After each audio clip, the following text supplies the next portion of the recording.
kicking us off, just want to say hello. Welcome back to our webinar series with US Women in Coffee and Covoya Specialty Coffee. My name is Sam Supsky. I'm the marketing manager for Covoya, and we're so glad to have you here to talk some more about tariffs and trade tensions. As a reminder of how we got here, we, of course, some of you filled out a survey when we were announcing our partnership. And so from that, we noticed these sort of major themes. And so in direct answer to that, we wanted to kind of provide some additional information. And that's what brings us here today, again, to talk about navigating tariffs and overall trade disruption. And so that's where we will get started today. So, and we have just the people with us to kind of explore this topic. Rob Stephen is the managing director of Covoya Specialty Coffee, and Phyllis Johnson from BD Imports and Coffee Coalition for Racial Equity. Phyllis is fresh off of a trip to Brazil, and they both are here with some insights about the current state of tariffs, the context for them, and some thoughts about how to move forward in this environment. I will not belabor it too long, and I will go ahead and pass to Phyllis to help get us started. All right. Thank you, Sam, and thank you to the U.S. Women in Coffee chapter. It's a pleasure to be here again. It is fun to be on this call with my old friend Rob. Um, Rob and I used to serve on the Specialty Coffee Association of America board of directors together. He says it's been 15 years. Leave it to Women in Coffee to bring folks together. Together, Rob and I have 61 years of experience in coffee. So hopefully this conversation will leave you feeling a little bit more hopeful. And as I spoke last week, or it felt like last week, on the last webinar, I spoke about the history of coffee, and I spoke about the need to have relationships. Relationships are always important. You might be asking yourself, how can a global challenge feel so isolating and personal, right? Um, because, coffee is resilient, but at the same time, if I'm being totally honest, not many people are talking about it in the way in which we talk about things, right? There are small circles of conversations around some of the challenges that we have. And part of it could be out of fear, if I'm being totally honest. Part of it is out of some level of fear. But unfortunately, when fear works in the way that it does, it causes harm in that our ability to move forward in our businesses. Um, Towards the end of last month, I think that was September, the nonprofit, the Coffee Coalition for Racial Equity, kicked off its leadership development program with 5 individuals. And we met here in Atlanta. And we talked about the focus of the conversation was grounded in self and understanding the challenges that you face in the industry. One of the main points that I spoke about was the ability to go to the balcony, to pull yourself off of a dance floor of challenges, because even the title of the webinar series is a dance floor of challenges. But to pull yourself out of these challenges and go to the balcony, no matter where you are, and to look at this as an adaptive challenge, a challenge that has to take time to change and for you to be resilient in that change.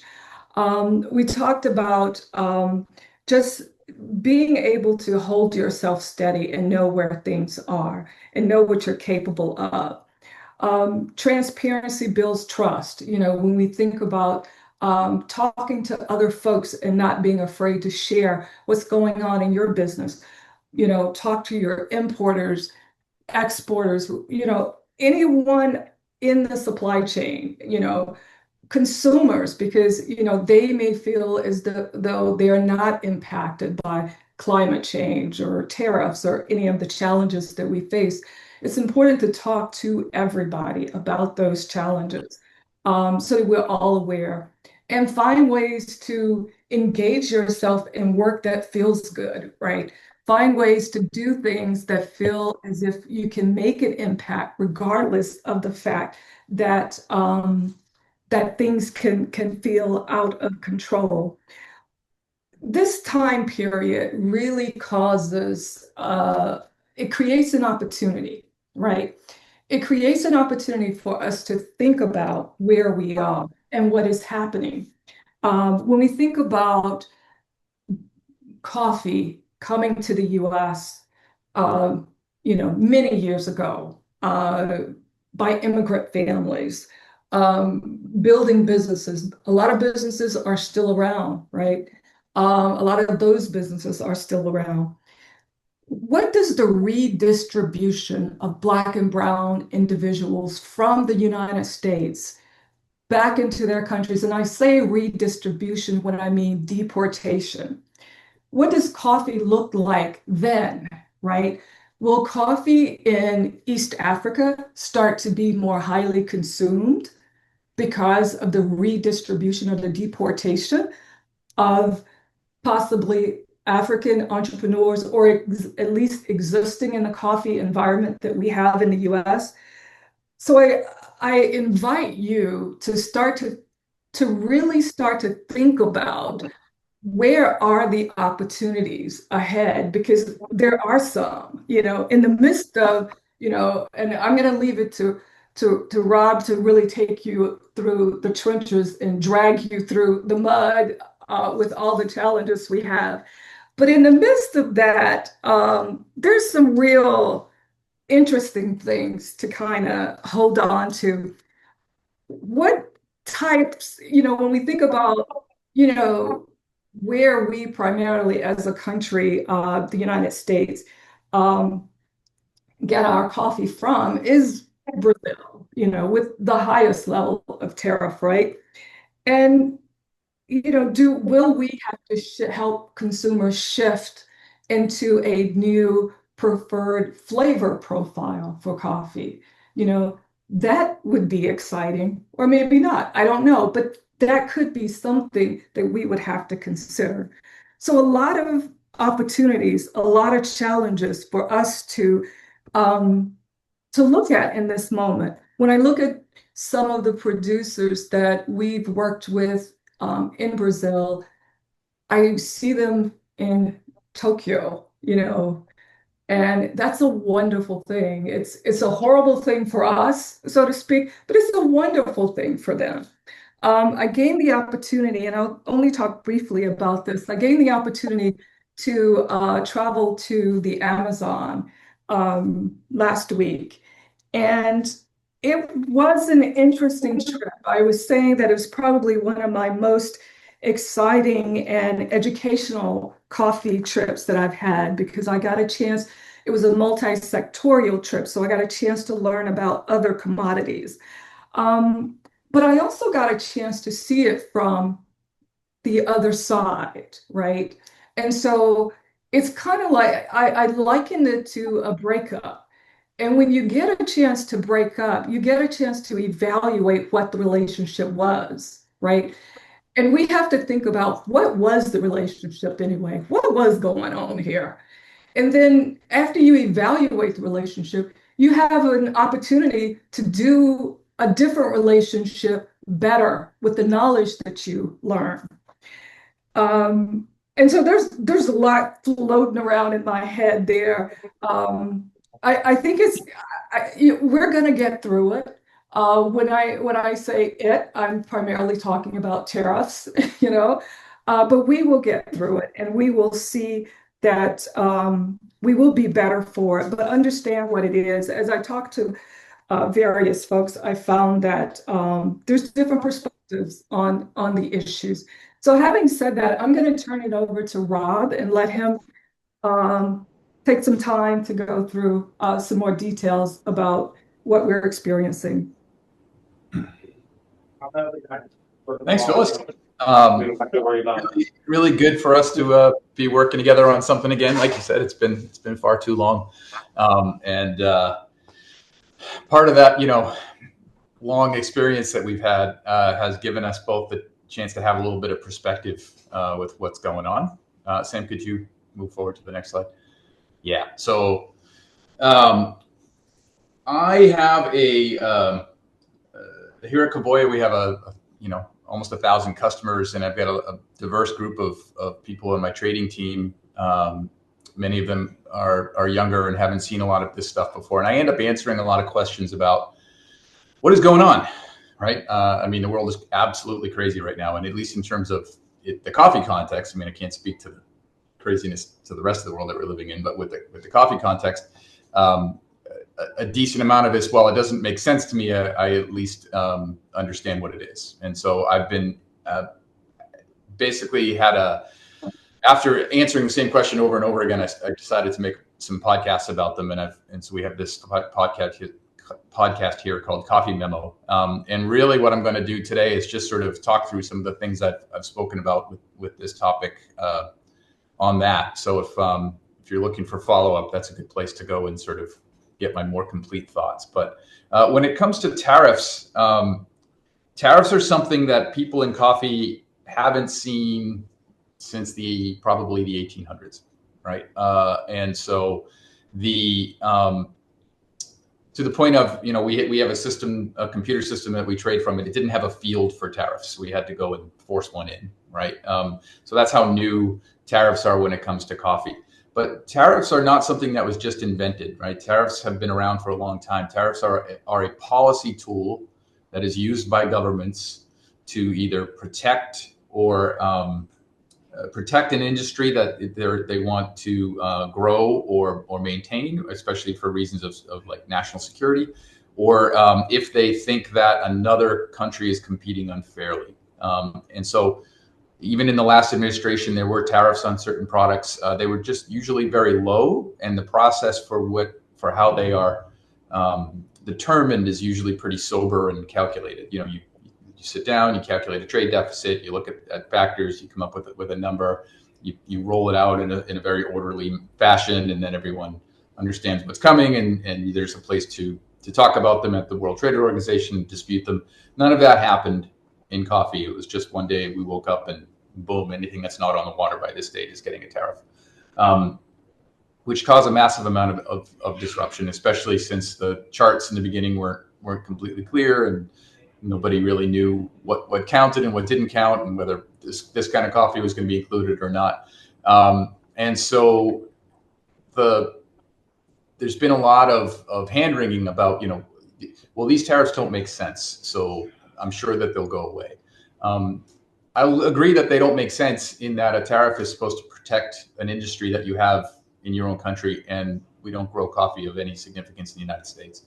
We grow coffee in Hawaii, but it's 0.5% of all production. So it's not a significant factor. So we're not protecting a green coffee industry. Therefore, why would we have a tariff on other people's coffee? And the reason is that the tariffs are not meant for to protect an industry. They're meant to be political.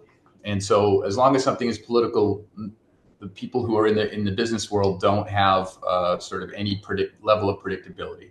And I think really that's what has been the biggest source of concern for people, is the lack of predictability. There's no understanding of when they might go up, when they might go down, what happens if they go away, what happens if they stay forever, because there's no sort of procedure or rhyme or reason to the way that they're being implemented in the first place. So what has happened? Importers are paying the tariffs on the front line. So, containers come in, they hit the port, the importer will get a bill from CBP, they'll pay that bill, and then they will pass that along to whoever they sell the coffee to, either in the form of a line item on an invoice or just as part of the price. It's a lot of money. It's an incredible amount of money, which is adding to a working capital crisis in coffee, because so much money is getting sucked out of the coffee industry and put into the tariff pile that, along with the much higher price of coffee, along with the costs associated with hedging coffees, which is incredibly high, along with high interest rates, along with the costs associated with an inverted futures market, it's becoming very hard to have enough money to fund just coffee coffee operations in general, and that's all getting passed along to the roaster.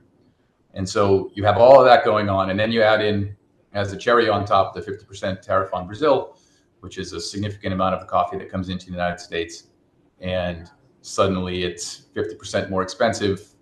Nobody really wants to spend 50% more on a coffee that was probably being used largely as a cost improver in blends, and so you have 40% of the coffee that your import quotas going to the U.S. to going to Europe and going to Asia, which has drastically altered trade flows. It's fouled up logistics. It's fouled up contracting. It's created all sorts of defaults. So it's a lot. It's a lot, right? So can we go to the next slide? It is snarling the world's global supply chain. And so if you're a roaster, you are seeing that in pricing, right? You're seeing that in tariff increases. You're seeing that in the market increase. This isn't going to be a seminar on futures, but the world's futures price is basically an agreement amongst all the participants in the market of what coffee is worth at this moment. And what the market is telling everybody is that there's not enough coffee in the right place at the right time to satisfy demand.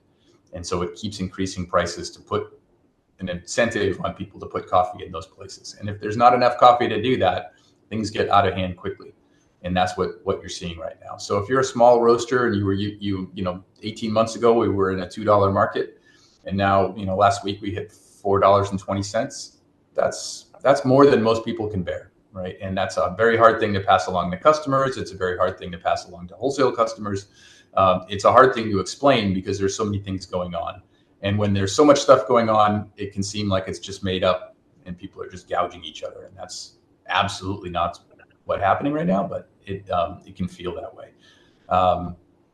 You also have these the two other things that I think aren't getting a lot of attention. You have the EUDR, which, okay, we're not in Europe, so why is that affecting us? Well, EUDR was just, I believe, postponed. We're still waiting on a final ruling from Europe, but that was creating an incentive for coffees from Central America and South America to go to Europe instead of to the US, where they're badly needed, because the implementation requirements to pass deforestation regulation certification was very high, and it was there was a lack of infrastructure and IT coordination to be able to do that in a lot of the African countries that were supplying Europe, and so even further disrupting global trade and raising prices. So everything has been just completely scrambled. And then we have this slow rolling disaster that's been happening long before any of this happened, and it's going to keep happening, which is climate change. Coffee not being able to be produced in the same quantities and the same qualities in the places where we count on them from. And so we keep hearing about disappointing crop reports. It's not disappointing crop reports, it's climate change. We're losing the ability to produce coffee in places that we expected to produce it. So the world is very disrupted right now all over the place, but in terms of coffee, it's probably not been this bad in over 100 years. So if you're finding yourself stressed out and confused and overwhelmed, you're right. I mean, this is an extremely difficult time to be doing what we're all doing.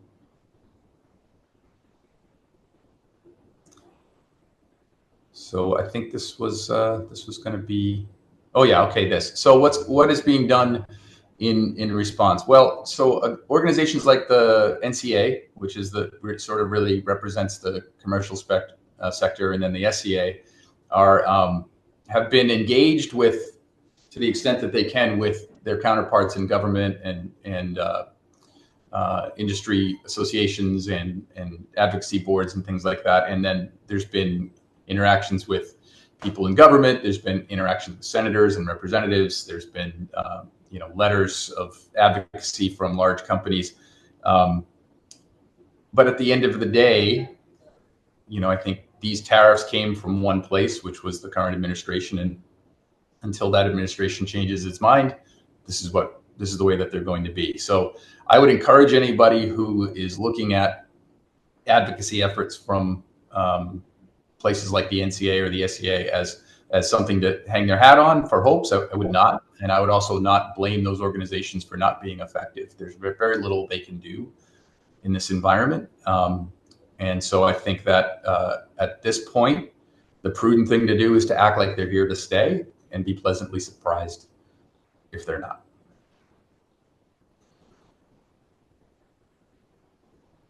I'm going to turn this back over to Phyllis to talk about how roasters can adapt Right. times. Right. That wasn't so bad. That wasn't so bad. I didn't switch off my my computer and go in the other room. Um, yeah, I think I agree, Rob, we really have to continue at the same stride that we can, or the same stride that we did before as much as we can. Don't lose ground. Continue to work as if, Rob said something about work, as if they're here to stay.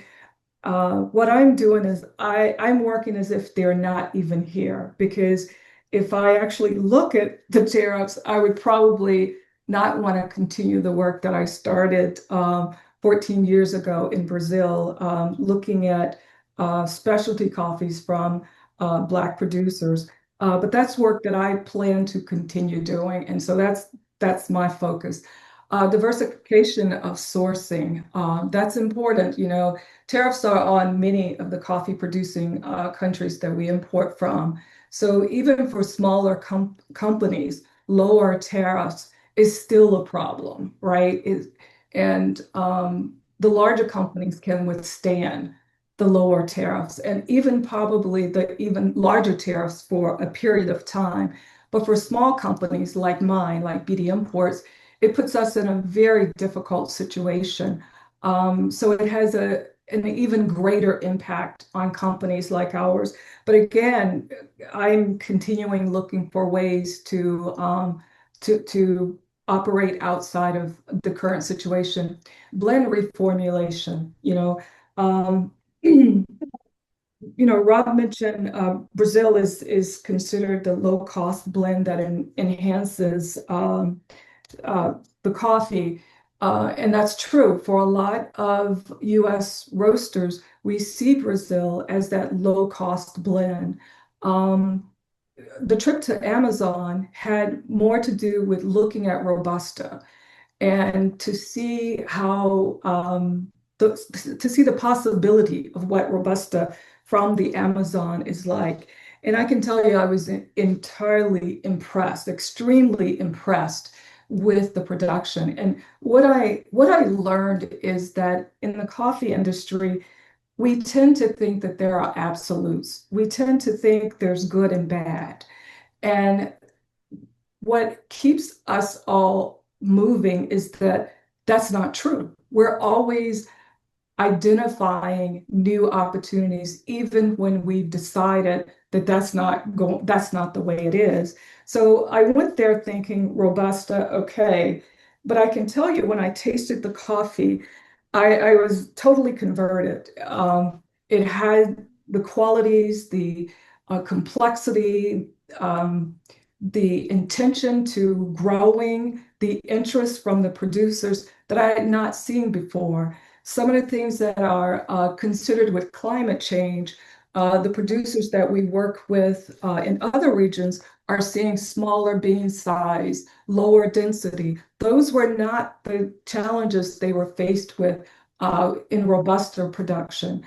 So again, this is an opportunity for us to see things a bit differently, and it's shifting our own minds and shifting our own ways of thinking. Adjusting price and maintaining nimble pricing strategy. For those of you who are somewhat new to coffee, and I would say new is anything under 61 years, not really, but um, you know, there's some things you're going to get to do that you've never had to do before, right? And so let's look at it that way. If you were trying to raise prices because your cost was just high and you needed more margin to exist, that would be one thing. But you know, Wall Street Journal everybody's talking about the price of coffee. So if there couldn't be a better time to raise the price of coffee, and there couldn't be a more comfortable time to do that. Communicate to your customers and mitigate the impact to customers' behavior and loyalty. Yeah, communication is critical right now. Improve your communication skills. Um, Emotional and operational toll on small producers, exporters, and roasters. I talked about that initially. I talked about the idea of the smaller companies like mine are going to be impacted more so. And smaller companies can also tend to implement programs that larger companies may not implement. You know, as far as an inclusive program, racial inclusive program for coffee producers, BD Imports is probably one of the only companies. I know there are companies that consider indigenous producers, but that's not a space that larger companies might be as comfortable working in. It's not that they don't agree with it, but it might not be something they're as comfortable working in. So there's a big value to having all of us at the table, be it the small producers, the smaller exporters, and the smaller roasters. Um, so, we have to be as resilient as coffee is during this time. And I feel as though, you know, this is an opportunity. This is an opportunity for us to learn something new, to choose a different route, and to grow. There was something else I had written down, but I can't seem to find it right now. So I'm going to turn it back over to you, Rob.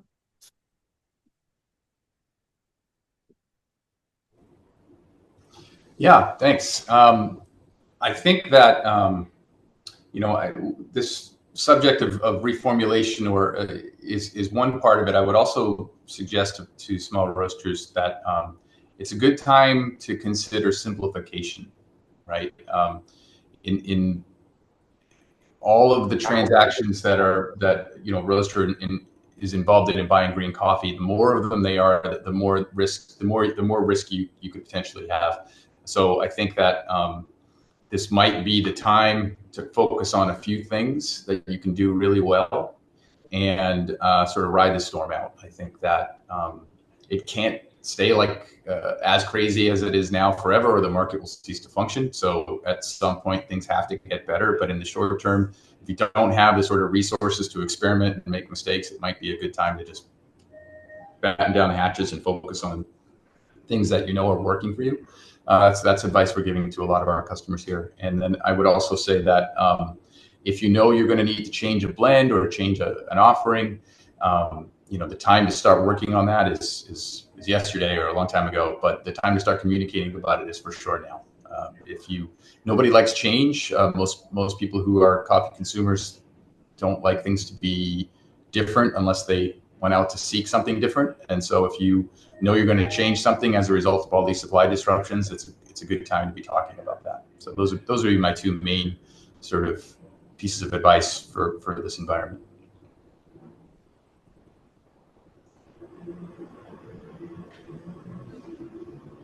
Awesome. Thank you both for those insights.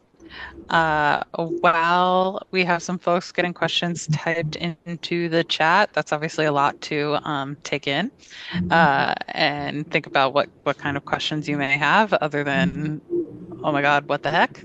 Let me remind you that we have more of these webinars coming up.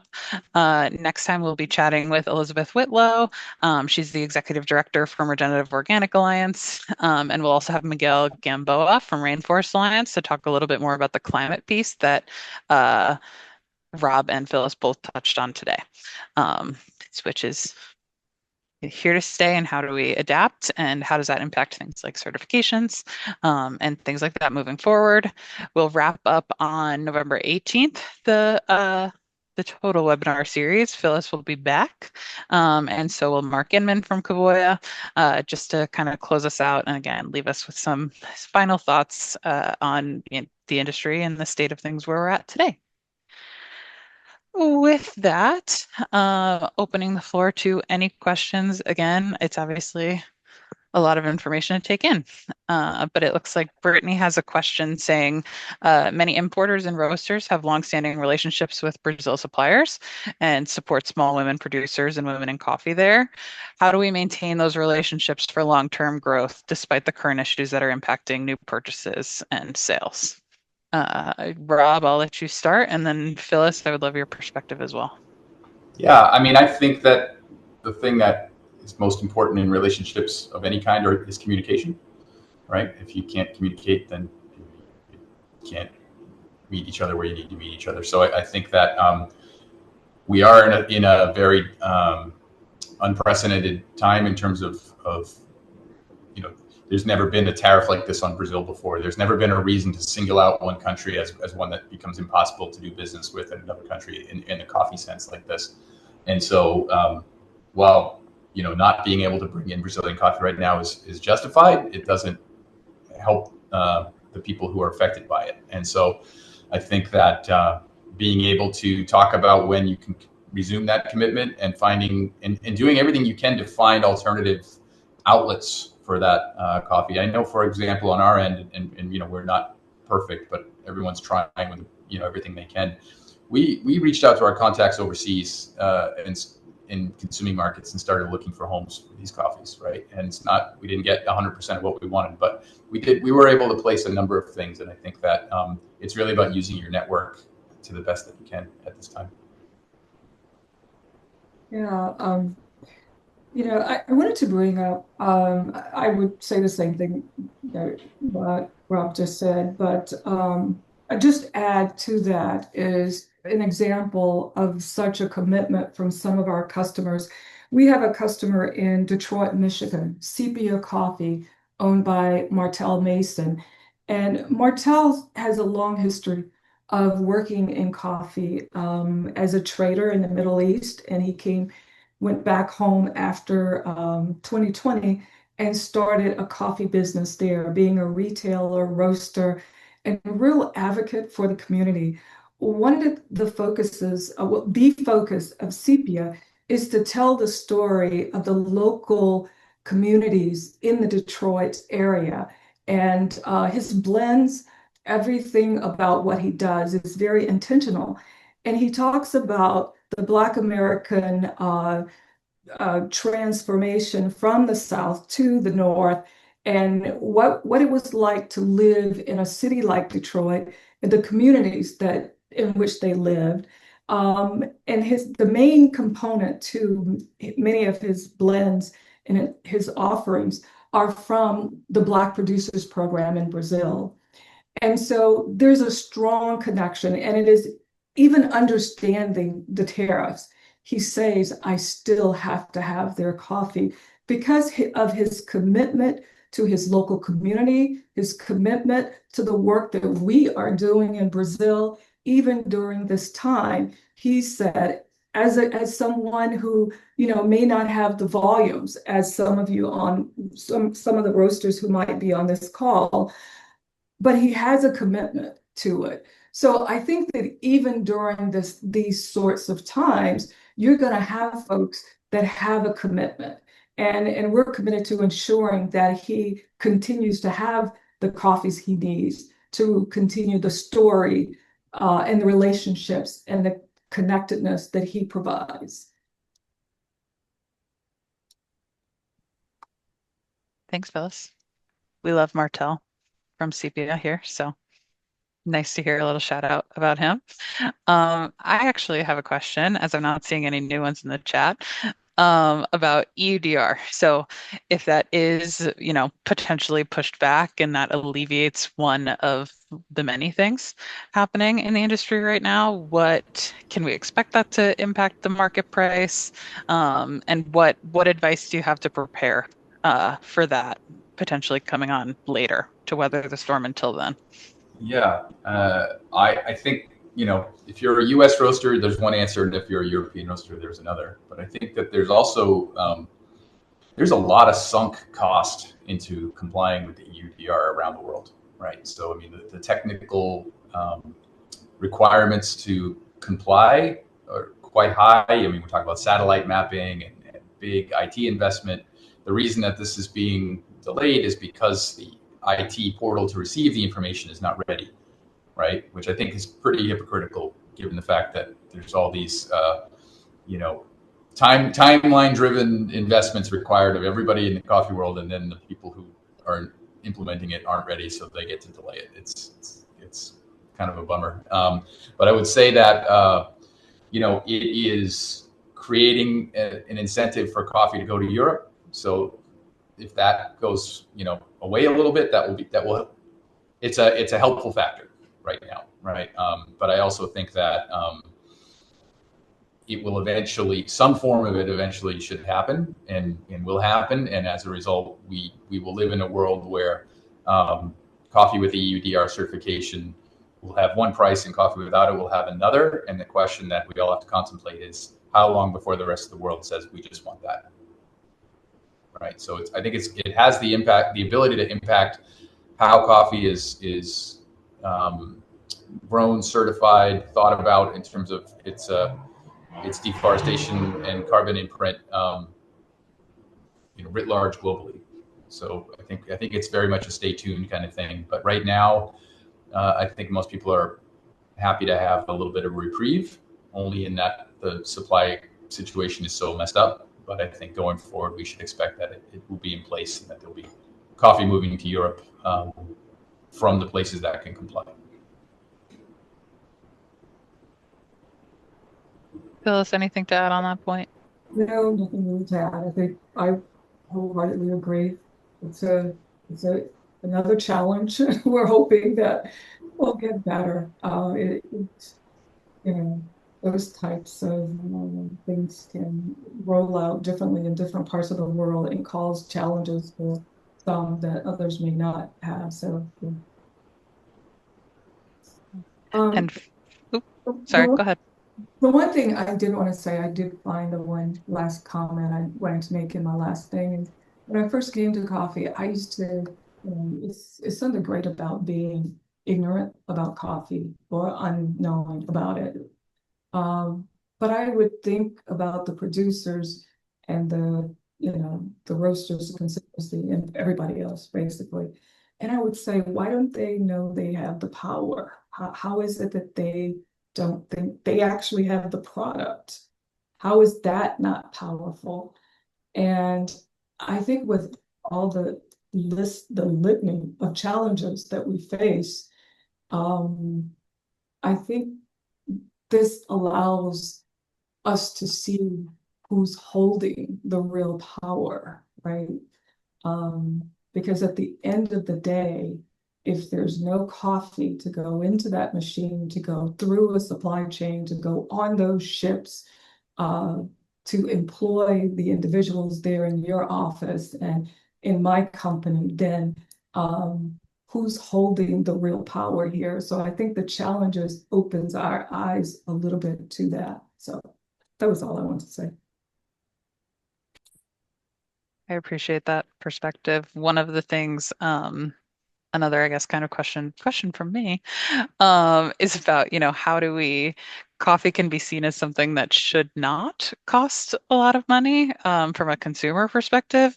And so how do we, making those farmer stories more prominent, is that, in your view, the best way to make people sort of understand that it is worth the premium, to that point, especially with specialty coffee and that, showing that whole supply chain?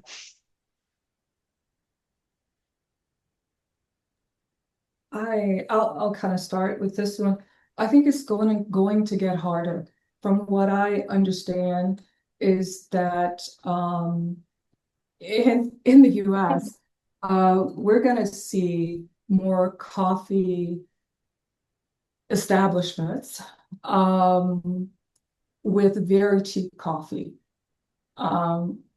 That's what I'm hearing. That's what I understand intentions are, is to come in where there's an economy that's struggling, right? College graduates are struggling with minimum wage jobs.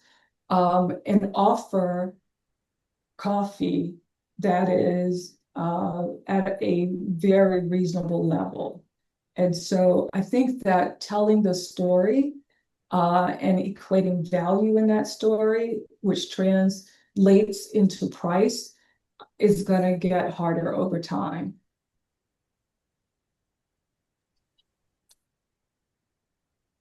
I have a Yeah. small bit to add to that, Rob, if you don't mind, real quick. So I was just at Roast Summit and the Portland Coffee Festival over the weekend, and it was an opportunity for the public to come in and interface with roasters and with the other vendors that were there. And I spoke with one gentleman who walked in and was in the roasting area and saw green coffee beans for the first time in his life. And he was astonished. And so I explained to him, wait, so this is how they grow in the ground? And so it was the whole opportunity to have the conversation and show him photos of what it looks like, the efforts that go into the growing and the production of coffee and connecting with the people, and even talked with him a little bit about the Cafe de los program and supporting those farmers and how all of that impacts the price of green and the price of his end cup. So that was an interesting moment after being in the coffee industry for years to still remember that so many of the end consumers don't hear those stories. So that is a good point, Sam. So go ahead. I'll turn it over to you, Rob. Yeah, I don't really have a lot to add. I mean, from a industry standpoint, you know, the thing that is worth noting is that, you know, commercial coffee doesn't trade at a large premium to the C market. And right now, if you just take the level of the C market, say even without a premium, it's trading at a level that's higher than a lot of specialty coffee was trading a year and a half ago, right? So straight up commercial coffee is bringing more price to origin than specialty was 2 years ago. So the question that follows is, what is specialty, right? So what does it mean? Is specialty now $7 coffee at green? If the answer is yes, which it very well could be, then the next question is, are consumers, given all the financial pressures they're under, able and willing to pay that, right? I think that's the open question. And so people who run a small business are trying to stay in business, and which is understandable. And so they're going to give people a product that meets their own internal values, but then also has to people have to buy it, right? So yeah, we are seeing from our end a movement towards lower priced, mid-level quality coffees across the board, and I think that's an absolute reaction to what's going on right now. Great. Well, if there are no more questions, thank you again to Phyllis and Rob for taking the time today, and giving us all of this information, helping, roasters, producers, everyone across the supply chain to kind of move through these turbulent times. If you do think of a question in the meantime, please do continue the conversation with us on LinkedIn. Kirsten, if you wouldn't mind dropping that link in the chat. Please, again, feel free to send any questions there, and any group of us can address them or have another healthy conversation. We will be back in 2 weeks, same time, same place. You can register at uswic.org/webinar for the climate disruption and supply webinar with Elizabeth Whitlow and Miguel Gamboa. And we hope to see you there for just a little bit of a different perspective on some of the things that are happening. Again, thank you for taking the time, and have a fabulous rest of your day. Thanks again, Phyllis and Rob. Thank you. You take care, guys.